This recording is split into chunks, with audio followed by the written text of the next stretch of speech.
It is working. All right. Can everyone hear me? Loud and clear. Loud and clear? All right. Further ado, my name's Tyler. I'm with Styles Retail Group. Our company focuses on third-party leasing, our division of the group. We are a full-service commercial real estate firm, construction arm development. But I'm here to present today Tyler Croft with Resquared. We have an exciting and informative afternoon planned ahead for all of you, and this is just the kickoff to it. To start off, after selling a tech startup college with his business partner, Tom, Tyler immediately jumped headfirst into CRE prop tech. In 5 years at Zeus, You're good. he built a 7-figure sales team and worked with clients from Burger King, Kroger, to Inspire Brands. In co-founding Resquared, Tyler and his partner Griffin have successfully built another 7-figure company that works with the greatest clients in the world, from the largest REITs to local brokerages. Resquared makes prospecting to local businesses easy and effective, and we all know because we do use the service as well. And I will kick this off over to Tyler to start us off here. Awesome. Well, my fellow Tyler, thank you.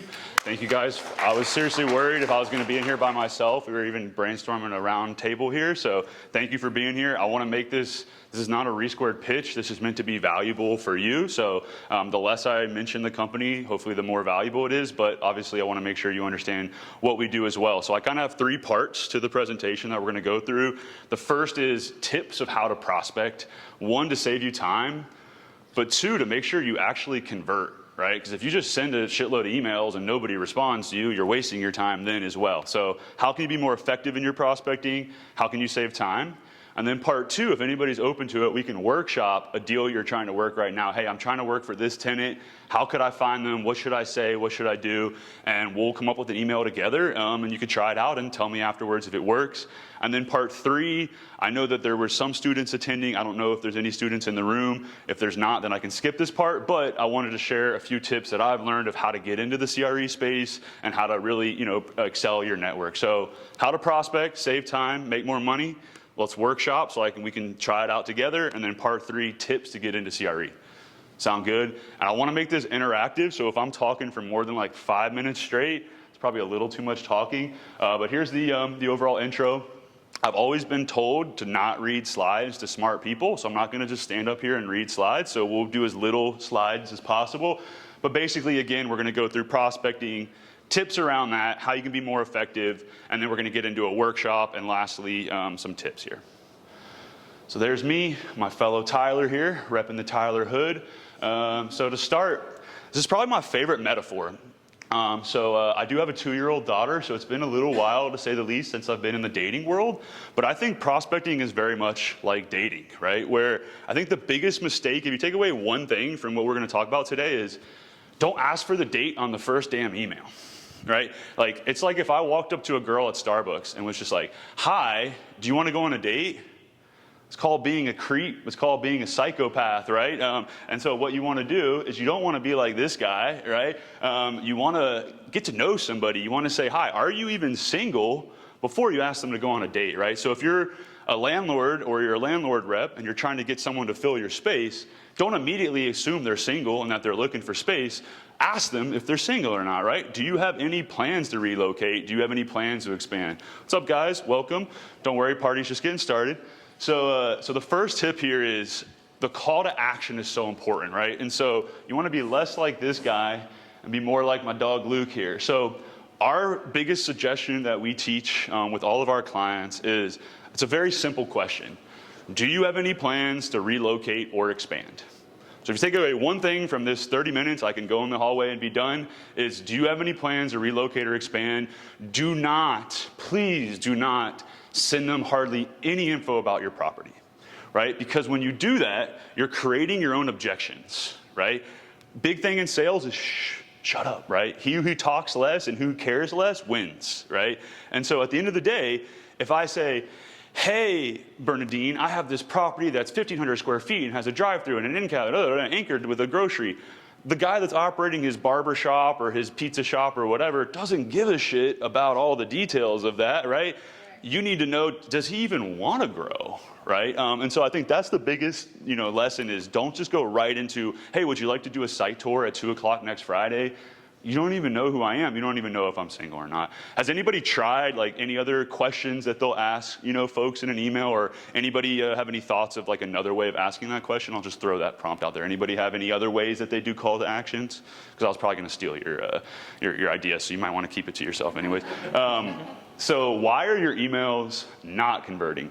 So my second big like aha moment, and I think that this is like more true today and tomorrow than it was the day before. It just keeps getting more and more and more important, is the key to selling is one to few, not one to many, right? So let's all take a moment, and we're about to open our iPhones or you Androids, and we're gonna go to our email, right? What mode are you in when you're in email, right? Like, what's your mindset? Anybody have like an adjective, like savage, like who's trying to waste my time, right? Like, you turn into a straight savage when you're in email, right? Like the see below, right? Like that passive aggressive, like see, you know what I mean? Like, so when you go to email somebody, the first thing that they're looking at is, was this a blast, right? Was this sent to 1,000 people, 50 people, or 5 people? Guess I bored them already. Better close that deal, bro.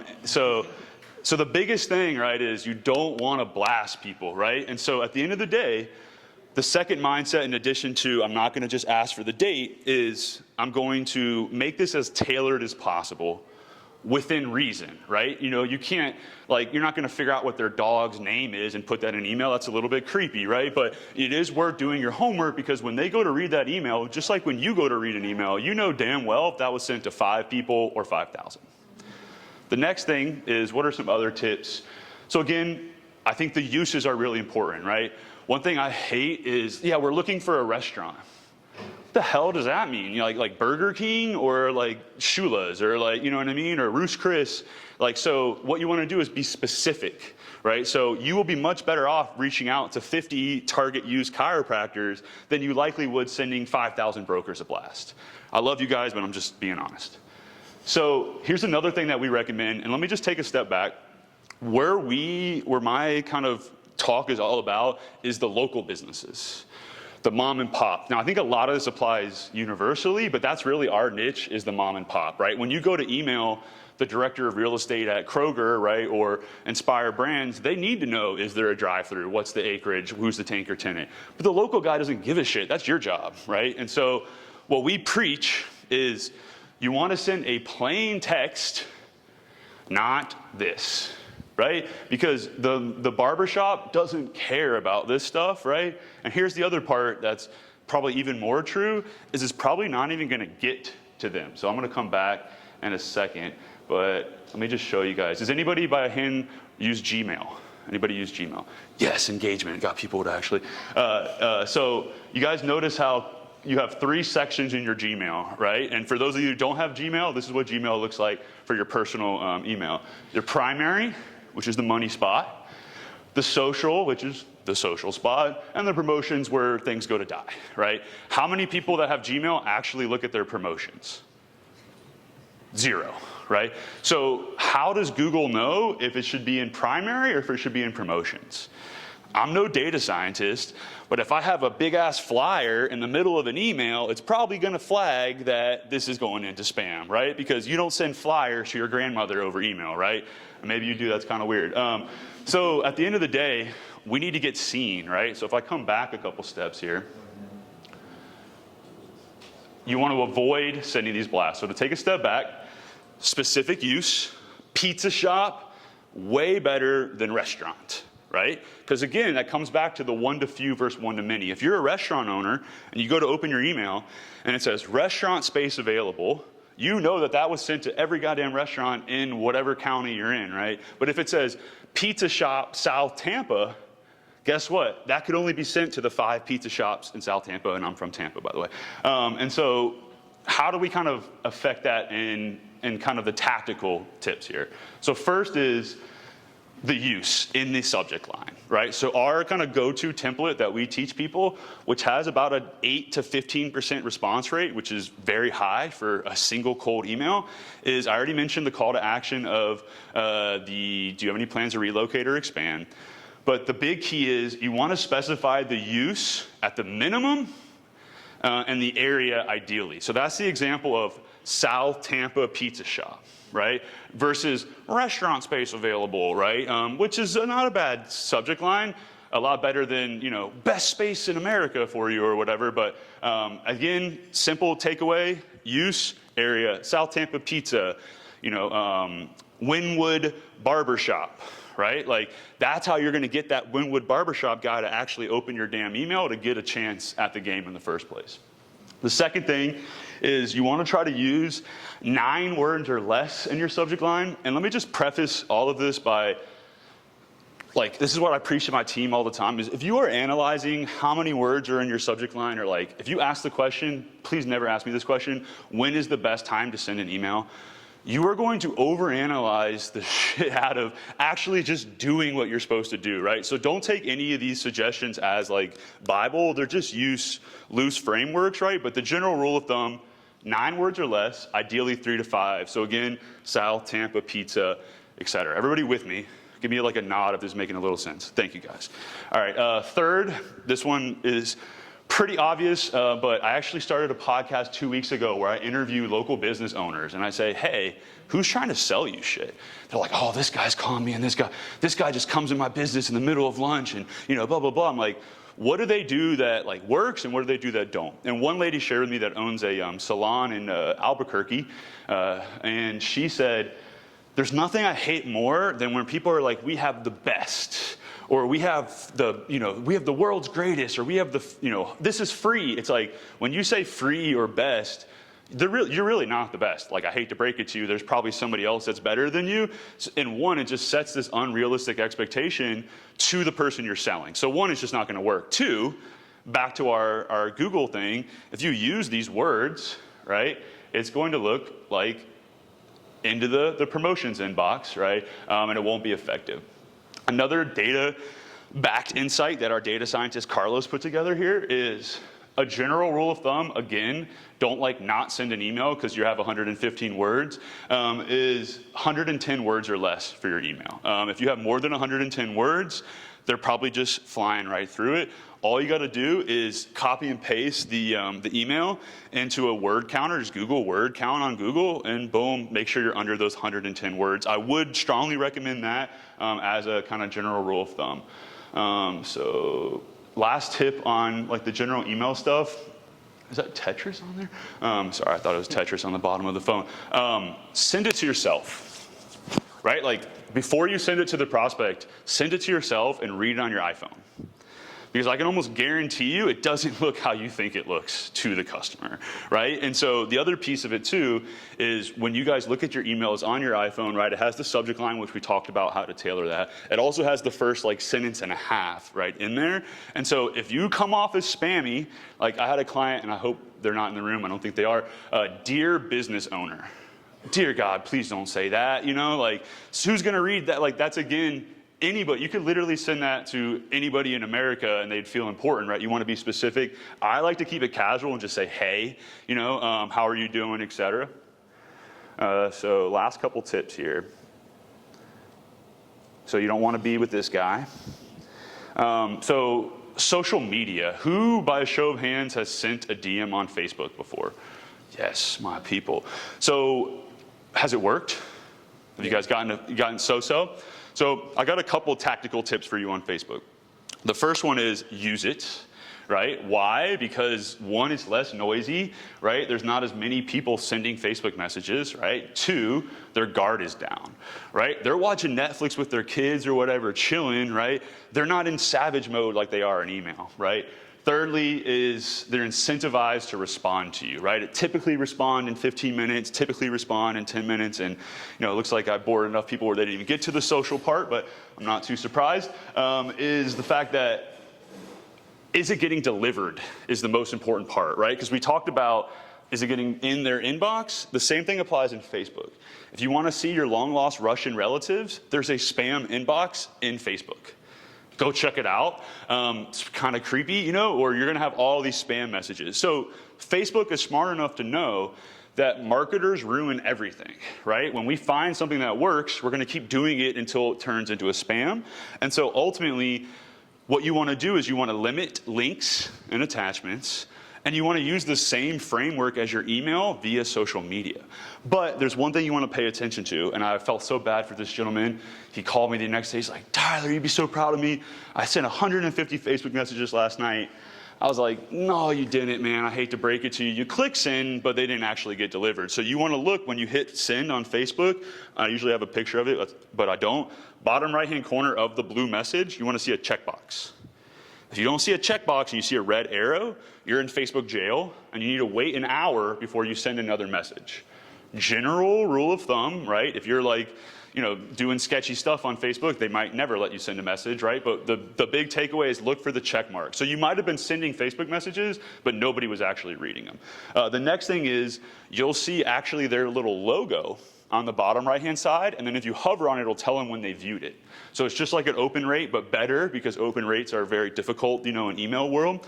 But the key with those, though, is you can sometimes get faked out with the auto message, and it's like, oh, they just read it, and then you're just like, oh shit, it's a robot. So don't get your hopes too much, but look for the check mark, short and sweet. And there's something interesting. There's a great book called Influence by Robert Caladrini or something. It's like a marketing book. I think you guys would all find it super interesting. But one of the principles is like, forget exactly how he describes it, but if you send an email and then you reference the email in a different medium, right? You're like, hey, I sent you an email. But if you just say, hey, I sent you an email earlier just following up, that doesn't count. It has to be email and then a different medium, like i.e. Facebook. They feel like they owe you something to respond. They'll be like, oh, I'll get back to it. And, I'm so sorry. I meant to check it out, right? And this is how, when we first started the company, this is what we did on LinkedIn heavy, right? Is we would send somebody an email, and then we'd message them and be like, hey, we sent you an email. Did you get it? And this was like 3 years ago, before you get like 9,000 LinkedIn messages about, want to buy leads or whatever. But my point is that you want to look for that checkbox on Facebook, and you want to experiment with, just sending a normal message just like you did with the email. Hey, I'm working with the center in South whatever, we're looking for a pizza shop. Do you have any plans to relocate, right? Or you can test and say, hey, I know you're busy. I sent you a note last week. Did you have a chance to check it out? And the crazy part about this outreach, good thing no one's in the front row. Crazy part about the outreach is that you are planting these seeds everywhere, right? We've had clients where, I remember last November, so actually 2 Novembers ago, they were reaching out to a ton of vape shops. And they got like a couple responses, but nothing went anywhere. I think it was maybe a site tour. And then he called me in March, and he's like, dude, they just signed 3 leases. And they literally replied to the email that he had sent 6 months before. So don't feel discouraged if you don't immediately, just like in the dating metaphor, timing is something we as salespeople cannot control, but we can control the number of at-bats, right? So let me just make sure I've covered everything, and then I want to do. Can I say something in that same vein? Please, yes. I have found in my experience that it definitely works on timing when you use social for doctors, medical guys especially. Like if you start messaging them at like 6 p.m., they're done with their day. They have to. If you message them at like 2 in the afternoon, they have patience. They look at it, they put it down, they're not responding to you. So if you use LinkedIn or Facebook, try to be a little bit strategic on your timing for those guys. That's a great tip. Anybody else have any suggestions or experience they've had with social media stuff?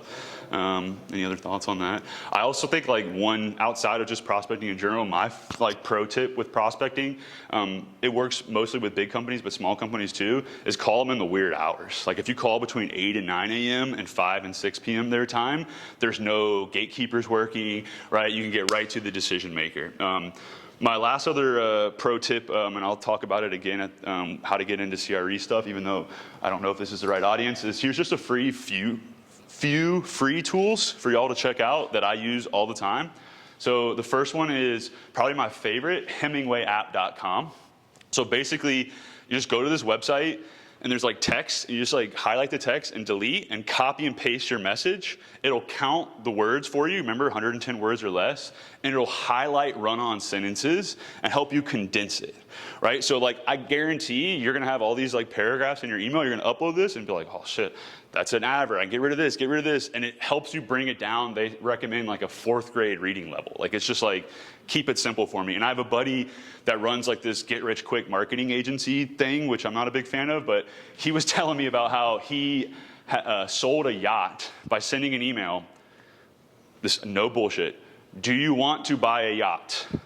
was the email that sold $1 million email or $1 million boat, right? And so like it really does matter that you keep it simple, right? Because as soon as you start to come off as sleazy or salesy, whew, you're gone. So check out Hemingway app. This next one is like the ugliest, ghettoest website you've ever seen, but it will just tell you if the email works, right? Because you don't want to bust your ass to write an email and then it get bounced and you'd be like, oh shit, I just wasted my time, right? So email checker is the only like free email bounce tool. All the other ones are like, yeah, run a free one. And then when you click free, they're like, log in and pay us money. And it's like, okay, never mind. Grammarly, you guys have probably all heard of that. Just a good, I suck at spelling. Good little, I recommend the free one.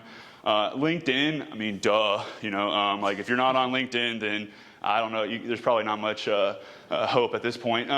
One tab, this is probably my favorite, like just, because you guys might be like me, who has like a ton of tabs on their like browser. And it's like the anxiety of like, you don't want to click out of them because you're going to like forget it or whatever.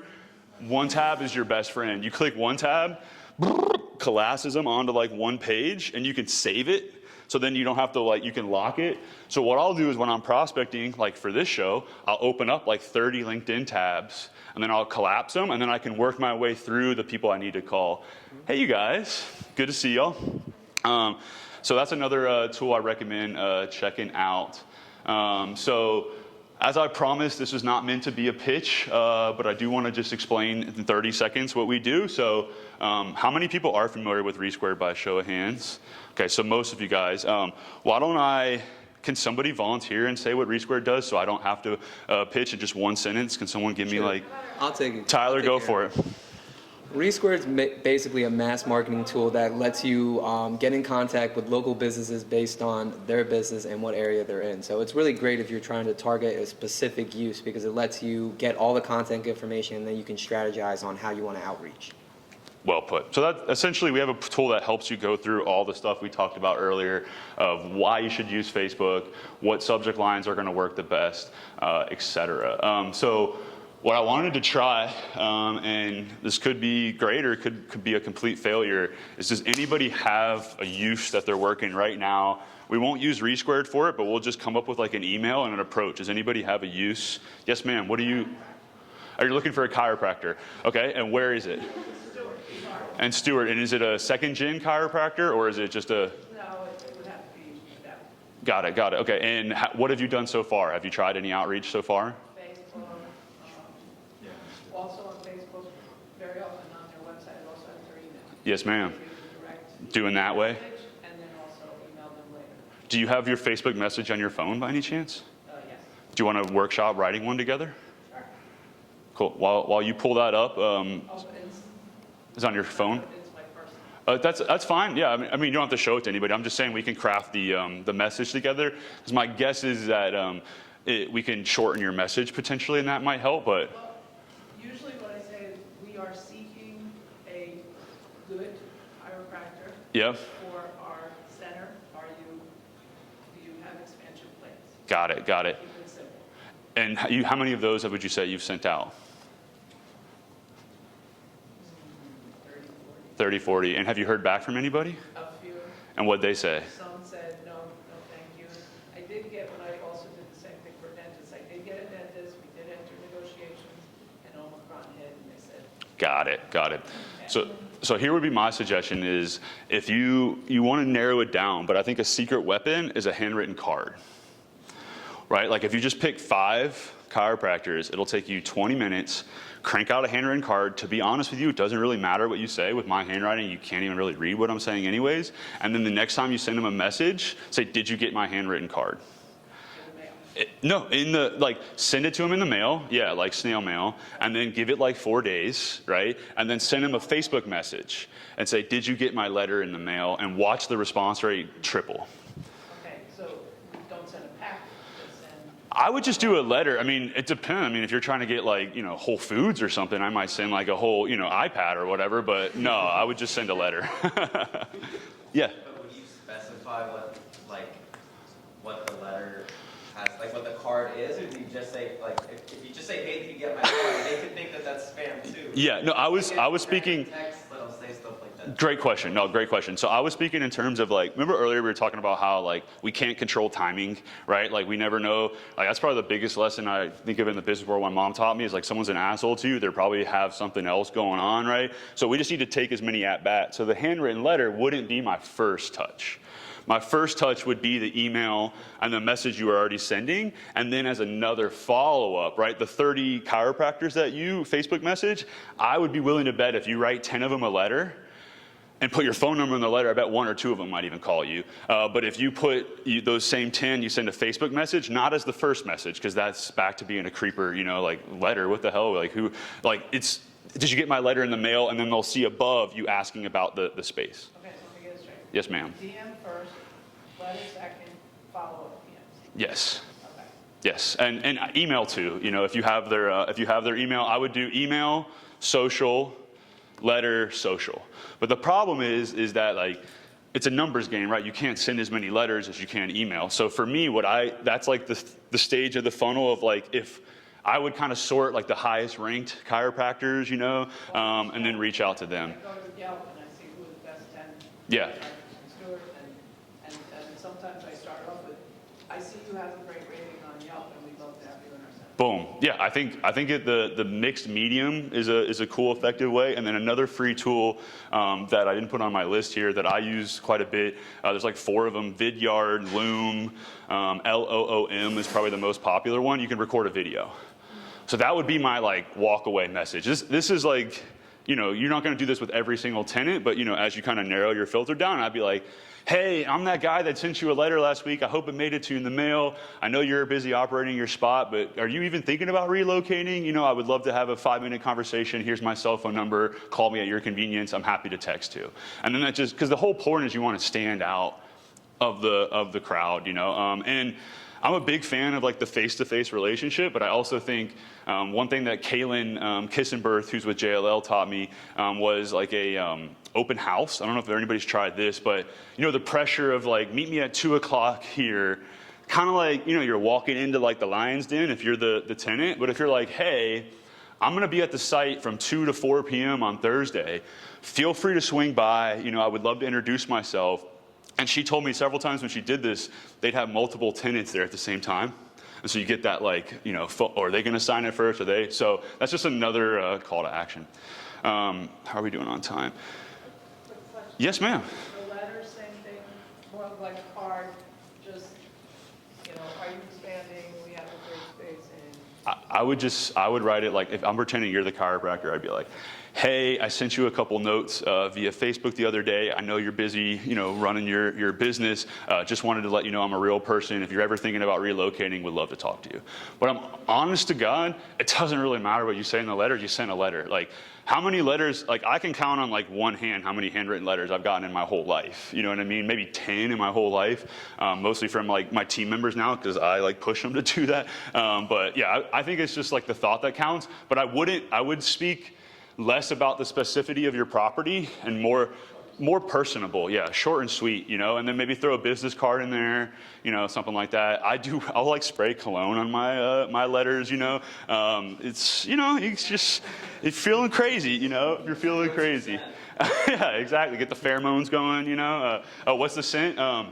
It's a good question. I found a subreddit that's like dupes. And so I found these like 3 Zara ones. One's in my backpack. It smells fire. You can check it out later. So yeah, I like the Dolce & Gabbana one. The orange one's probably my favorite. But don't be using that scent. That's my scent for the letters. I'm just kidding.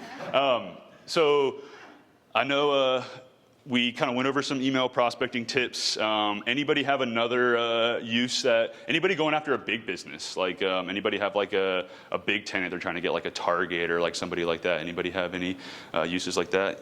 The Garcias, no? You do? Who are you going after? I'm going after a Sky Zone. I have a big box up in Orlando, 67,000 square feet. Gotcha. So I'm trying to get like an entertainment, Sky Zone, trampoline. So let's play a game real quick. We're gonna do this live. Let's go This is not my laptop either. All right, let's see. Director, real estate. So my tip with this, when you have the time to do like one-on-one search, is is you want to just find a commonality. And I doubt this guy's. Do you know the person's name you're trying to sell? No, I've reached out to a couple. I had it. It says it's hiring. Let's see. Oh, I thought maybe it was in images. Oh, was it? Let me see. It's got. Is this Yahoo? No, there's a Gibson Dunn, Oh, no, urban air conditioner. SVP of Marketing, Will Fracker. So what I do is, when you feel like you're stalking somebody, you're doing it right? So you want to Google them, obviously. I think your best friend is Twitter. If they have a Twitter, let's see. If they have a Twitter, you're going to find something on it. But what I'll do is, if you send me the guy's name, I'll make a little Loom video of me creeping on them to see commonalities. And what you want to look at is, if they've ever written anything or published anything, that's like their heart. Like, find anything that someone's written. If anybody's ever written an article on LinkedIn, which lives forever, right? A post or temporary. If anybody's ever written an article on LinkedIn, you're gonna wanna click into that. And this person's not signed in because this isn't my laptop. But you can go to post or view all activity. Does anybody know what I'm talking about? So you click into a profile, view all activity, and then it gives you like 3 headers: all activity. That's the lamest one because it's like likes and shit, and like there's no heart in a like, right? But the next one is posts. If they've posted something, comment on that, and please, God, do not just like put like a thank you for sharing or something. Like, you have to actually be genuine and like, oh, that was really cool, because all you're looking for is a commonality. And then if they have an article, you're like, dunzo, like you got them, and I would do the same approaches. I would send him an email, something unique in the subject line, like, like I see he's an Aaron Rodgers fan. I'd be like, hoping for one more year with Aaron, question mark or whatever. And then I would send him a handwritten letter, because the whole point of the handwritten letter, because let's be honest, business happens on the phone, right? Like, the whole point of this is to get the person on the phone. How awkward is it being like, hi, I'm calling with the blah, blah, blah property, I would like to, versus, hi, I'm the person that sent you a handwritten letter. Do you have a minute? Like, imagine the actual conversion that's going to give you, is another tip I'd have. So if you send me the guy's name and I actually have my own laptop, we'll creep on them together, and we'll find a way to reach out. So the second or the last piece of this was, because I know what Jeffrey's doing with this whole event is so cool, like giving students an opportunity to get into CRE. I wrote a couple tips for how I think the best way to get into CRE, or how to expand in CRE. I don't feel like there are there any students in here? Yes, okay. All right, I'm gonna go over this then, guys. And I think hopefully you guys get a little nugget from this everywhere. So this is like a life lesson that I learned in college. So I went to Florida State, and I used to sell study guides for my classes, and I thought I was gonna be an orthodontist. And I had this landlord, and he was like the only property close to Doak Campbell that isn't owned by all the big student housing solutions, like the big operators. And his name was Mr. Harbin. He drove like an old Toyota, like blue pickup truck. And his daughter would work like the property management, so that's who I would hand the check to, every single month. And I remember he was telling me, because his daughter was about to graduate or had just graduated, and he was like, "Yeah, he was like the kind of guy, sit down, son, I want to tell you something, but like chill, like not like arrogant at all." And he was telling me about how his daughter got into a huge law firm. And I was like, how did he do it? So this is my advice for how to get into CRE, but more importantly, how to get into anything. Find who you want to be, or you think you want to be, right? That person. And I want you to do your research on them. Like, don't just show up, right? Do your research on them. What do you know about them? Just show them enough respect that you're going to research them. And then I want you to reach out. You've already heard a few ways to do that, right? The best is just knock on the door for this guy. Hey, Bernadine, my name's Tyler. I'm so excited to learn from you that I'm willing to work for free until I prove my worth. Is that something you consider? Like, probably a little too quick. I don't know if I jump into it that fast, but the point is, you offer to work for free. Now, it sounds crazy, right? And given your circumstances, not everybody can work for free all the time. So I would serve tables and then do this during the day, and go work for that person. And here's the best part: if you hate it, you get to haul ass, and you don't have any handcuffs at it at all, and you're going to get more exposure to what that person does than trying to work your way through the ranks, right? And I can guarantee you everybody in CRE here has somebody that put them on.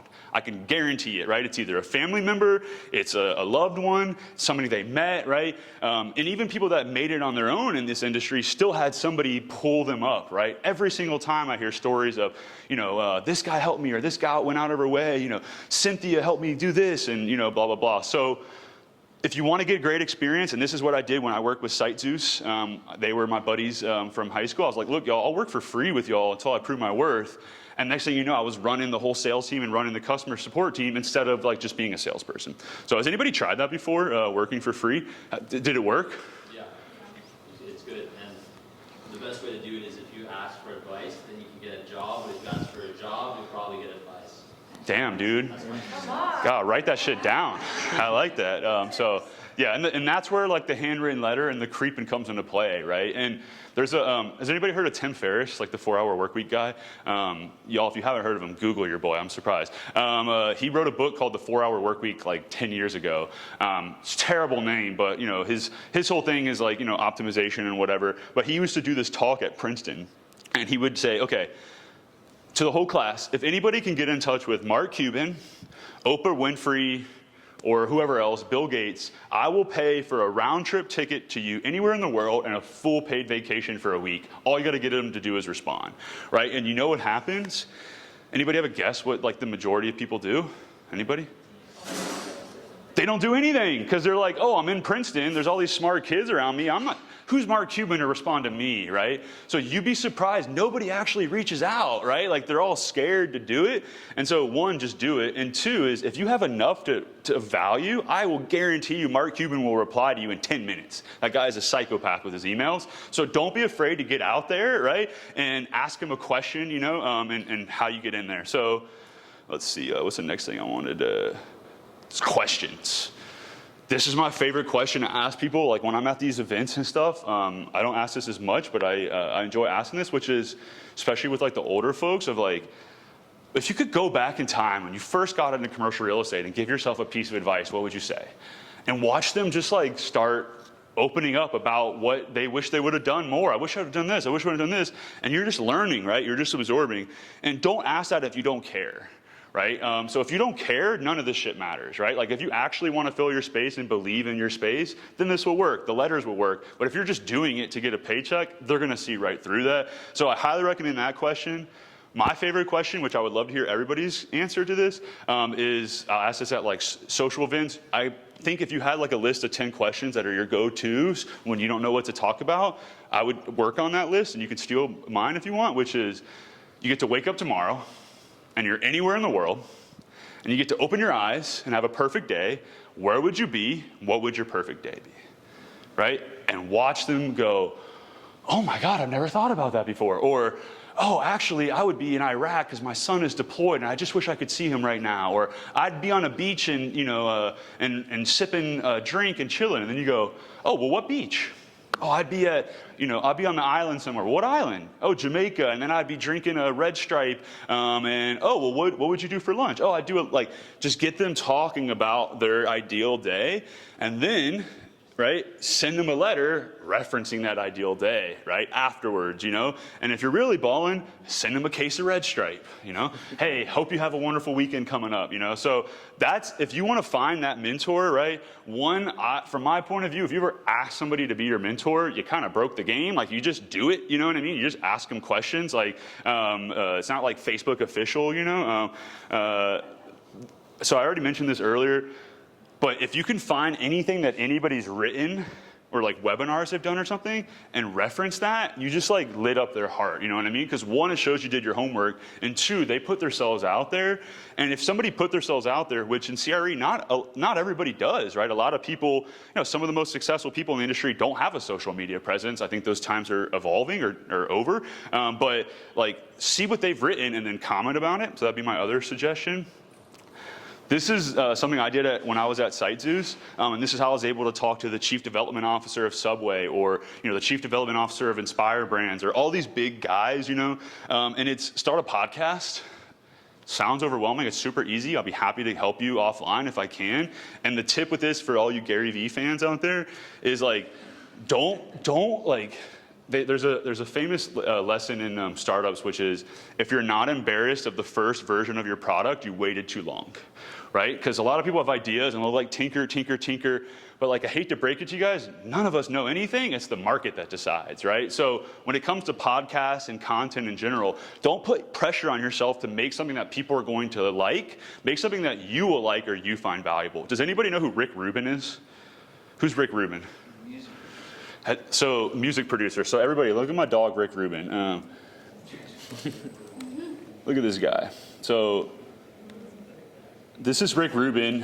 He just wrote a book and he's been doing all these like tours and stuff. But he's worked with like Slayer to Eminem to Beastie Boys to Jay-Z to every music producer you ever could think of. And I just was listening to his book the other day, and he said something so profound to me. And he's not to me, in the book, which was like everything he's ever made or created, it was only for himself or where he saw a gap in the world. It was never like to make a hit, right? Like, because if you try to make a hit, you become formulaic, right? So if you're trying to produce content that's going to get a shitload of people to like it, like unless you're like shaking your ass or something, you're probably not, going to know if it's going to work or not. So don't overanalyze it. Just put shit out there. And the podcast is such a great way to be able to just get in the door with people that you probably wouldn't have been able to get in the door in, right? Imagine the email that says, hey, Mr. Prospect or whatever, would love to feature you on a podcast episode. Do you have 20 minutes? Like, that's going to make them feel important. Because at the end of the day, Mary Kay, the company, not the biggest fan of, hopefully none of y'all are Mary Kay people, but because I don't mean to offend you, she has a quote that says, everybody is walking around with a shirt on that says, make me feel important. And so the more you can make that local business feel important, you can know that more you can make that chiropractor, that head of real estate feel important, that person you're sitting across from at the happy hour later, the more successful you'll be. I think that's a good place to land the plane. I already talked about handwritten letters. Maybe one more point here. Does anybody know what ABC stands for? Or what? Always be closing. So my version of it is always be connecting. Because if you're always closing, you're kind of a jackass. You know what I mean? Like, it's kind of annoying, you know what I mean? Like, now, don't get me wrong, to get deals done, you got to be persistent, right? So there's value to that. But I think that if you are always thinking about how can I connect with people, right? Like, I remember one more quick story. I was at in Vegas at the trade show, the Javits Center, and I was at the Marriott in Times Square, and I got in the elevator, and there was a guy from Roy Rogers, and he was in an elevator, and I just started like shooting the shit with him. He's like, "Oh, don't sell me anything. Like, leave me alone, leave me alone." I'm like, "Oh, sorry, man, sorry. I wasn't just saying hi." And then I later came to his booth. I printed out like we did an analysis of like foot traffic and traffic. I printed it out, put it on his table, and handed it to him. He called the head of the conference over because they were paying all these money to have booths, right? And like they want to sell people, they don't want to get sold, right? Like, and so he goes, "Hey, come here. This guy actually gave me something when everybody else is trying to sell me something, right? So what can you give somebody to connect with them instead of just trying to sell them something?" So I think that's all I got. Kick some dirt with people. I mean, that's probably one of the funnest things to do, right? Get in the Suburban with some dude that knows real estate and talk about. It'll kind of ruin you because now you'll never be able to drive down the road again, which I'm sure we all have that problem, without looking at like, well, that access really sucks, or like the visibility on that end cap is terrible, or what kind of tenant mix is that? Like, they're going out of business, but it is a great way to learn. Obviously I'm biased, but I think tech gives you a big advantage because one, software is eating the world, right? Two, you get to see through both lenses. You get to see from the landlord, from the tenant, from the broker. And at the end of the day, every company, whether it's a brokerage company or a sophisticated brand or a sophisticated landlord, needs technology, and they need somebody that understands it. So I think that gives you a leg up. Questions, thoughts? So it's called Selling Local. We're still waiting for approval on Apple, so it should be in the next couple days. The best way to find it is just to find me on LinkedIn, and you'll see one of my last couple posts mentions it, because unfortunately it's kind of hard to find on Apple right now, but it's called Selling Local. Sandy, are you on Spotify? Yeah. Just type in Tyler's first and last name. Will come. Thanks, dude. Yeah, it's fun. We just started, and I'm really enjoying it. It's so cool to talk to these local business owners because everybody's got a story like we all do, and they all have very similar sentiment of not our industry as much as like, other industries are just like too aggressive with them, you know, and it's like, can you just chill a little bit? Is kind of my big takeaway so far. But yeah, I hope you guys found some nuggets. I'm here to help. If you guys want to start a podcast, you're trying to sell somebody, just holler at me and I'll be hanging out. So thank you guys. Boom. Thanks, Tyler. Appreciate you, brother. Always, you did great. Thanks, man.